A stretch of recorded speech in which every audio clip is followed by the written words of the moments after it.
ব্যবসা করবেন কিন্তু আইডিয়া নেই, মাত্র 5 মিনিটে খুঁজে বের করা যাবে। মাসের পর মাস দরকার নেই, শুধু 5 মিনিট মনোযোগ দিলেই আপনার পরের ব্যবসার আইডিয়াটা বেরিয়ে আসবে। এই সহজ নিয়মটা অনুসরণ করুন। 1. 3টি সমসাময়িক সমস্যা লিখে ফেলুন, যা আপনি আপনার আশেপাশের মানুষ প্রতিদিন ফেস করেন।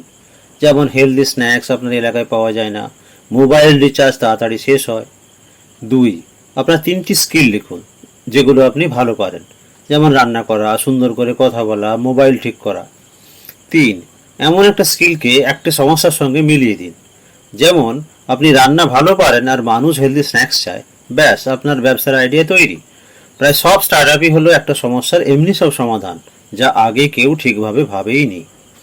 ব্যবসার আইডিয়া খুঁজে পাওয়া যায় না, মানুষের অদেখা সমস্যার সমাধান করলেই তা তৈরি হয়। যেখানে আছেন সেখান থেকেই শুরু করুন, যা পারেন তাই ব্যবহার করুন, যেটা দরকার সেটাই তৈরি করুন। উদ্যোক্তা টাকা দিয়ে নয়, স্পষ্ট ভাবনা দিয়ে তৈরি হয়।